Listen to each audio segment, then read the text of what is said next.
Welcome to Sinister Heroes. I'm your host, Danny Iniquitous. Thank you for tuning in. Today's episode is about player death or PC death. We're talking about this because I'm probably going to experience one for myself in just a few days. So, in the heart of that, we wanted to talk about the DM standpoint, the player standpoint, who's ultimately responsible, and why does it occur, and what best to do about it. So, without further ado, we're going to jump into our first topic, which is DM's approach to player death. DMs, here we go. So, you guys are the ones that create this wonderful world and help navigate the adventure for us and give us opportunities for our characters to shine and our backstories to come out. And you drive hooks into our characters and make us really care about the story. So, why do characters die? And what is your responsibility for it? Well, to be honest, you set up encounters, you set up scenarios, they have to be dangerous. You have to lay them out as best as possible and hopefully give a few hints so that way people understand this is serious. These things happen constantly, so you want to make sure that you're involving your players and know that dangerous things are happening. And once you've done that, it's not really your responsibility to keep them alive. It's your responsibility to challenge them. Don't make it too easy, don't make it too hard. Somewhere in the middle where they can make some sort of personal growth or strategic growth or understanding of the scenario to help them persevere this encounter or series of encounters. Now, it is not your fault if someone fails the wrong saves or falls into the wrong trap. These things happen. They are choices that player characters make. You're not really responsible for them. What you are responsible for is being honest about the scenario. If it's time for them to go, you gotta be neutral about it. You gotta just let it happen. And I know you don't want these characters to die. Players sometimes will take it personal. I know some DMs that deliberately kill off a PC, or at least attempt to in the first couple of encounters, so that way people understand that encounters are serious and not to be taken lightly. I don't necessarily appreciate that approach. I don't think that's fair, especially when you put so much time and effort into creating a character if you're that kind of a person. But it is not your responsibility to keep them alive, and fudging rolls just to make sure that they do live is a little half-hearted. You know, you gotta just let the story play out. And it sucks, I know, it's not fun for anyone, but if it's done at the right moment, you can create this wonderful moment that's like, that's the moment of that campaign, or the first part of that campaign, you know, where it's like, it can be awesome, it can be scary, it can be sad, it can be a great opportunity that really makes the characters hate the big bad if they're involved with it, and it just sets up this wonderful world. Don't be afraid to let that happen. You know, again, we're going to talk about this in a little bit, but your whole setup is the setup of the world, not the responsibility to keep it perfect, you know? Characters are going to make mistakes. They're going to make the wrong decision at the wrong time. They're just going to go after and slap a god in the face because why not? And then they will have to face the repercussions. But making sure that these things happen and that there are consequences to actions is going to help ultimately better your gameplay. It's going to make your characters have to learn how important these things are and what they can do about them and how to affect the world and be a functioning part in it without trying to break it. Now, this happens because you're being consistent with what you're doing. And that's the most important thing. Be consistent, be fair, do not blindly fudge things so that way certain people can live and certain people don't. Make sure it's upfront, make sure it's fair, and that's going to be the best way to keep your campaign interesting, your encounters always important, and your scenarios, traps, and dungeons very, very scary for other people, and make them focus on trying to survive them, especially when they get further down the line, because you should be increasing the difficulty just a little bit, just so it can maintain that fear and that positive tension that you want. Players, we have to face the consequences of our actions, which kind of regularly puts us in a scenario where we might actually end up dying because of it. Whether you decided to spit in the face of the Baron, or you didn't know a certain character was the big bad and you decided to stab him in the foot, whatever it was, whatever you did, you incurred their wrath and now you're in a situation you can't win. What's going to happen? Most likely your player is going to die. Your character will be gone. Now, you don't want this to happen. I know I don't ever want it to happen. Currently, if I don't persuade a certain group of people to see things my way, I'm going to get executed. Not what I want. Ideally, I'd like this character to make it all the way through the campaign, but if it's not in the dice, it's not in the dice. But what's important is that you don't take it too personally. You have to understand that it's not a personal attack against you, and the more involved your character is, like the more incredible that moment is. it can really be something great. It can really be something that just like makes you really appreciate that game. I was playing my last campaign that I was playing before the one I'm in now. One of my characters died, and it was so sad when it happened that we were. It was a heavy hit. You know, like you could feel that heaviness and that quiet and that just like sudden like stop and like silence that occurred, and it was sad. It was a very horrible feeling. My character died coincidentally with what ended up being his crush or love. It never really fully developed into something beyond that, but it was a very cool thing, and to have them both pass at the same time was like this incredible sadness, and the whole party felt it, and it was such a memorable moment. And yeah, I didn't want to lose the character, neither did my friend that was playing the other character, but it happened that way. It was a poor decision, ultimately on my fault, because of what I did, but it was sad. It was memorable. It's one of my favorite moments of that campaign because of how much we all felt for each other and how that felt. That emotion just kind of rained through in that moment, and it was tough. And it was beautifully done, and a great part of that is because of what the DM did, and just in playing it through and being fair and consistent, and you know, he didn't want to do it, but it's what kind of would have happened in that scenario, and keeping to that honesty to the story is really what made it great. Now, I know none of us want to lose their characters. I know I put hours and hours of work into making my characters because I make backstories, and then I continually refine the backstory, and I dive so deep into the lore of these characters in order to make it that I do like hours of research just to do that. And I work on it constantly. It brings me joy, even though it just kind of amounts to something that sometimes doesn't even get talked about. But it helps me build my character, and it helps me have this incredible, fun, loving moment with them. So I understand that you don't want it to happen. Most importantly, you have to be responsible for the actions in game, because a lot of these deaths can be prevented. You're ambitious, you just decide to run down a hallway in a dungeon. Yeah, there are traps. You shouldn't have done that. This is what happens. Could have been avoided? Absolutely. You got to try and play smart, and the more dangerous the campaign gets, the more dangerous the scenarios, the more dangerous the people are, and understanding that is something that's really lost upon a lot of people that play the game, especially the first couple of times, or people that just don't ever learn fear in situations of power. And it's paramount that the DM uses those tools to make you understand and pay attention to the story, because it understands the power balance and where you have to go in order to reach that power. It's a great way. It's used in a lot of things to show you what you can achieve or where you can be in order to save the world that you're in or achieve whatever goal it is. But by not respecting that, a lot of the times that's how we get in these scenarios where we go in and we end up having to die or end up suffering greatly or just really putting ourselves in a bad spot. It's not the DM's fault. 100% it's not the DM's fault. Some of them are a little bit more out to get you than others, but they are very few and far between, because they want you to succeed. That's a big part of the DM's game, is wanting you to do these incredible things and watching your characters do this. You know, it's like setting up a maze and watching mice run through it. Like, it's great when you see them achieve and great when they make it, you know, but it's they don't want you to lose your characters. Nobody wants you to lose your characters. We want you to do everything you can, but respecting the circumstances of the game you're in is the best way to keep your character alive. Now, I'm probably going to die not because I didn't respect those things or didn't understand them or didn't weigh my actions against the scenarios that we're in, but mainly because of things I might have done in my backstory that are clearly very, very wrong.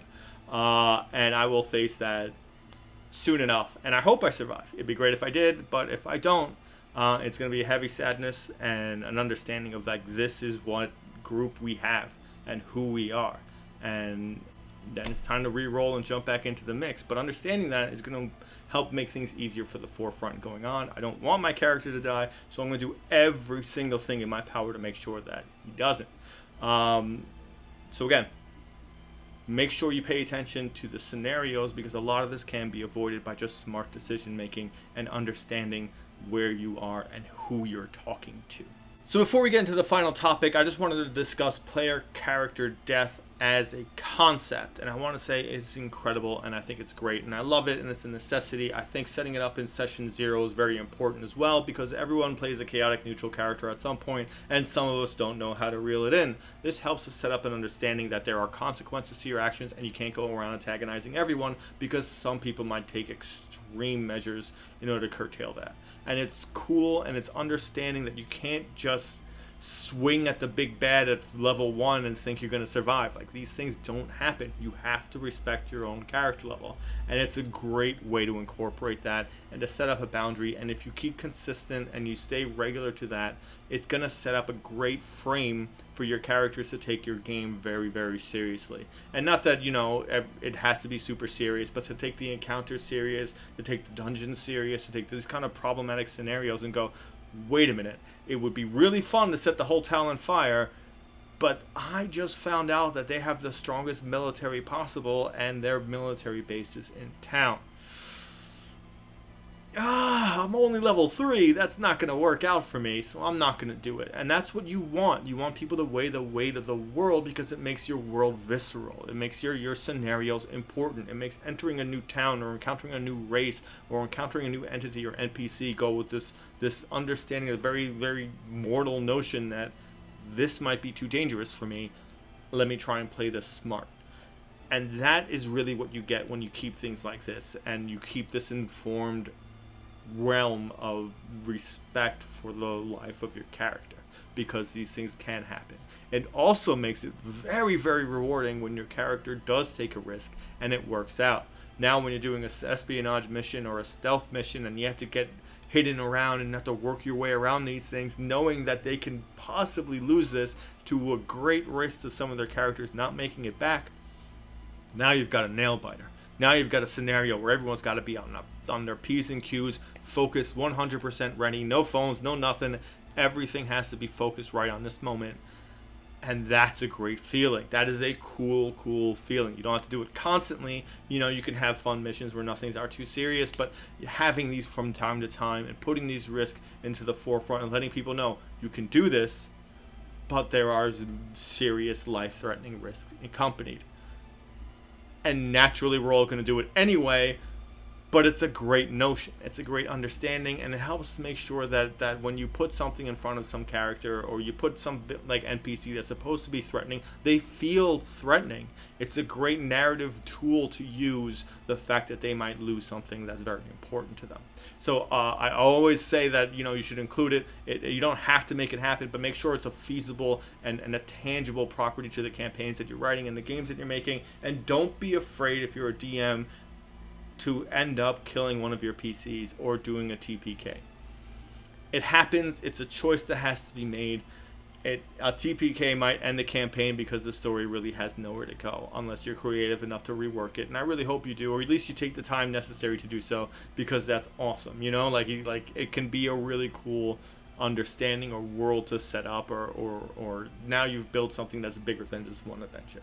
You know, and you can use that setting again and again and again, because you familiarized yourself with it and you found ways in and out of it. So please don't shy away. If it happens, don't foam at the mouth to make it happen. But if it happens, let it happen, and let the dice decide what goes on. And be fair and be consistent. Don't cheat the players out of a negative scenario becoming something incredibly motivating and a beautiful memory. Because it just kind of sucks a little if you're that character. I've been that character all the time, so, well, not all the time, but I've been that character enough to get over my own ego and understand that sometimes it can just be this memorable moment, and it's cool, and you're here for a good time, not a long time. So one of your player characters died, or one of your comrades, one of your party members have passed, and you have to decide what to do next. If this is a scenario in which your comrade has sacrificed themselves in order to get you all free, you can't really go back and reclaim their corpse and bring them back to life. It's not really feasible. If you don't have the necessary components around you at the time, that's going to be practically an impossibility. Now, what do? If you're able to do whatever you can and try to bring them back and it doesn't happen, then you have to understandably maybe do the right thing, maybe have some sort of circumstance where you say goodbye to the character. Maybe you try to go on a quest, maybe try to find deity or something that might be able to reverse the scenario if you're not strong enough to do so yourselves. This is a cool thing to do if it's a very long-running campaign. It's cool. It might happen, maybe. This could be great, especially if that player just happens to be needing to go away for a few days or something, or a few sessions, and they're not going to be able to make it. Maybe they're out of town. This is a great way to bide that time until they get them back, just for DMs in case you're curious. But what do you do as a group? And I'm all about mourning the player characters because I understand how much people put into it. I happen to fall in love with the other player characters very, very easily because I see one or two things in like that first couple of sessions about them and I go, that's my guy, or whatever it is, and I begin to just gain this incredible like interest in them and who they are and how to meld them with my character and what kind of relationship they would have with my character, and whether they're beneficial or they have natural animosity between them, and how to go about that and kind of nourish that and let that grow. So that's a very big thing for me. So when I lose a party member, it's a saddening moment. I don't like it, but I don't ever play characters can do anything about it by reviving them. So I am in favor of letting them go. Personally, that's just a personal choice. I like the opportunity to maybe save them if we can. If there's a scenario where that's feasible and we can do something about it, go for it. I'm all about it. Really try everything you can to help them. But if it isn't, time to put the big person clothes on and face the facts and say goodbye to that person.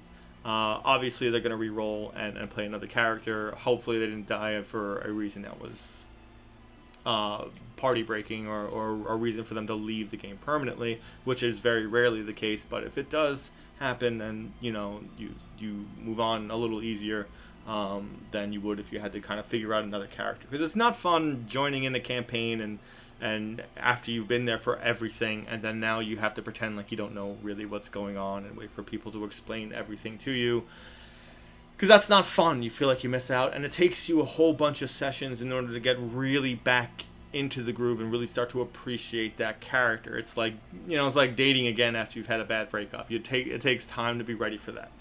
So I am all about giving them a second chance to bring them back if it's feasible. I'll do everything I can every time I can. And if it doesn't work that way, it doesn't work that way. It's always cool to make a new character anyway. And sometimes you can kind of fit a role that maybe you're already missing or you just think would be beneficial to the party. And maybe you can build a character like that, because it's so much easier knowing what you need when you're in the thick of it. And it helps if you're able to do that. And maybe that's a character that you've always wanted to play but never really had the opportunity, and now is your chance to do it. So I just wanted to make sure I brought that to the forefront and let people know that it's okay to hate it. It's okay not to be happy about it. It's okay to be confused as to what you do next. But it's very important not to don't let it hinder you. Don't let it think too much about it. Go forward, make a new character, try and save them if you can. If you can't, you can't. Don't hold it back too much, especially if you're a newer player. It happens. It happens a lot. I played a campaign and I died twice in the first one that I've ever played, and it happens from time to time. Unfortunately, I'm just one of those people that if you don't keep me locked down, I'm going to be a very big problem, especially in encounters and combats, especially if I play a caster, because I tend to be very liberal with the things that I do, and a lot of them tend to be very difficult because I do love conditions and fears and entanglements and restraints, and a lot of those can be encounter breaking spells, and I tend to use them a lot, so they become problematic. So I tend to draw a lot of aggro just for showing up. But I just want to let that out there and see that player death sucks, but if it happens, get the most you can out of it. Remember, you're here for a good time, not a long time. And thanks for giving a spooky kid a chance.